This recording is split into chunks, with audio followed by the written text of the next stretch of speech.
Bon baiser de mon roi, c'est pas provocateur du tout, mais c'est un titre ironique. Parce que quand je rencontrais les vétérans qui étaient à Mururoa, ils sont partis d'ici, ils avaient 18-20 ans, ils partaient dans les mers du Sud. Pour eux, c'était un voyage paradisiaque. Et arrivant là, sur place, ils ne se sont pas trompés. Ils étaient dans les lagons bleus, les cocotiers, les vaïnés. C'était vraiment la carte postale. Et ils l'ont vécu comme ça.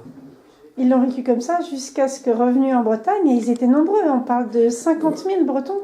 Voilà, on dit que le tiers des 150 000 personnes qui ont participé au programme nucléaire français, le tiers était breton, parce que c'était les Bretons, c'était bien connu, c'est des marins, ils s'engageaient beaucoup dans la marine.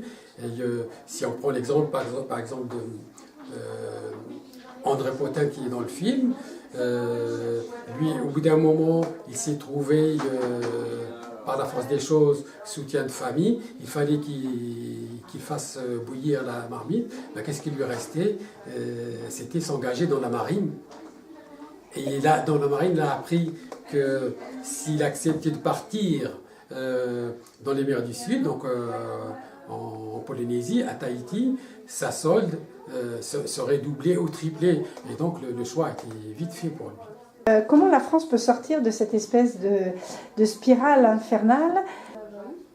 Moi, je pense que la France ne sortira pas du nucléaire parce que c'est une puissance nucléaire. Donc, ils ont axé la défense, leur force de frappe sur le nucléaire.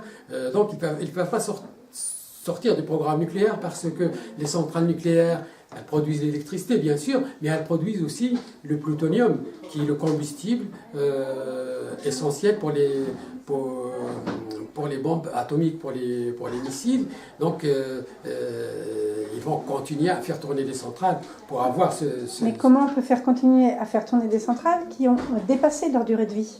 Ben ça, c'est le problème. Moi, je trouve que c'est vraiment irresponsable, voire criminel, de continuer à faire fonctionner des centrales qui sont arrivées à bout de souffle. C'est comme si vous prenez une voiture qui n'a pas de frein, vous dites, bon, elle roule quand même, le moteur tourne, elle roule, on va continuer à rouler, on espère qu'il n'y aura pas d'obstacle devant nous. Voilà, c'est ça le problème, c'est qu'on espère qu'il n'y aura pas d'accident.